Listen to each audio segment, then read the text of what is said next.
आज की तारीख में पूरी दुनिया की नजर ईरान और अमेरिका पर है। सवाल यह कि दोनों देशों के बीच पहले दौर की बातचीत बेनतीजा होने के बाद अब आगे क्या होने वाला है। इस सवाल के साथ अगले 6 घंटे बहुत अहम है और खास तौर पर ईरान के लिए, जिसके सुप्रीम लीडर आयतुल्लाह खामनेई ने हमले की आशंका की वजह से सीक्रेट बंकर में शरण ले ली। इब्राहिम लिंकन पहुंचा तेहरान के बेहद करीब। मस्कट टॉक बेनतीजा, खलीफा पर सीधा निशाना। ये खबर तो कब की आ चुकी है कि मस्कट में ईरान और अमेरिका के बीच 8 घंटे की बातचीत बेनतीजा रही। लेकिन जो सबसे बड़ी और चौंकाने वाली अपडेट है वो है अमेरिका के सबसे विनाशक जंगी बेड़े इब्राहिम लिंकन की नई लोकेशन को लेकर। इब्राहिम लिंकन ईरान की सीमा के बाहर ऐसी लोकेशन पर पहुंच चुका है जहां से ईरान की राजधानी तेहरान को सीधे निशाना बनाया जा सकता है। जाहिर है ऑर्डर ईरान के खिलाफ चौकस जंगी तैयारियों की सीधी मॉनिटरिंग कर रहे डोनाल्ड ट्रंप का है।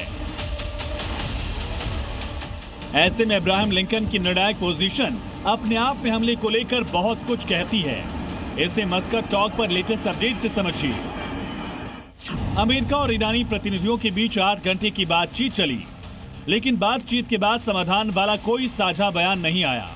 बातचीत में मुख्य मुद्दा ईरान का न्यूक्लियर प्रोग्राम था, लेकिन परमाणु कार्यक्रम पर बातचीत में कोई ठोस रूपरेखा तैयार नहीं हुई।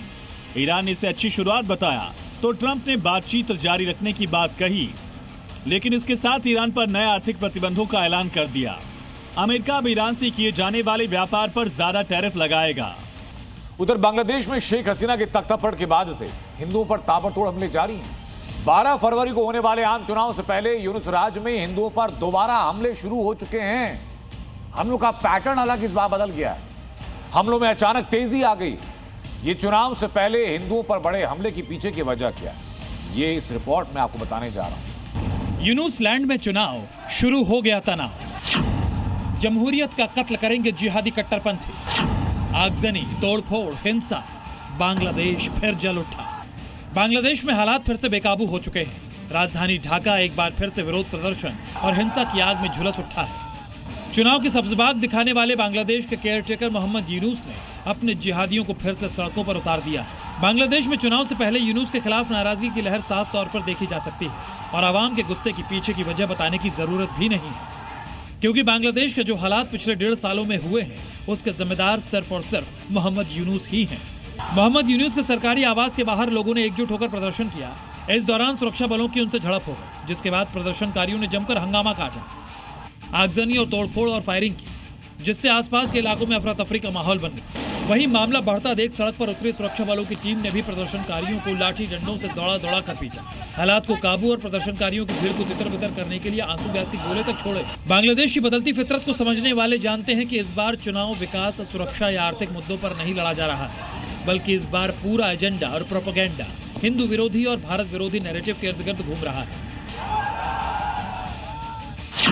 बांग्लादेश में हिंदू आबादी लगभग 8% है, जबकि मुस्लिम 91% है। हिंदुओं को अक्सर शेख हसीना के अवामी लीग से जुड़ा माना जाता रहा है। यही वजह है कि बांग्लादेश में हिंदू सबसे ज्यादा असुरक्षित हुए हैं। 12 फरवरी 2026 को होने वाले चुनाव से पहले ग्रामीण इलाकों में हमलों का एक पैटर्न दिख रहा है, जो अल्पसंख्यकों की वोटिंग को प्रभावित कर सकता है। जिस हिसाब से चुनाव से ठीक पहले हिंदुओं पर एक के बाद एक हमले किए जा रहे हैं, राजधानी से लेकर बांग्लादेश के शहर शहर एक बार फिर कट्टरपंथ की आग भड़की है। उसने बांग्लादेश के भविष्य को लेकर दुनिया की चिंता बढ़ा दी है और बांग्लादेश में लोकतंत्र और हिंदू दोनों ही डरे हुए हैं। ब्यूरो रिपोर्ट, जी मीडिया।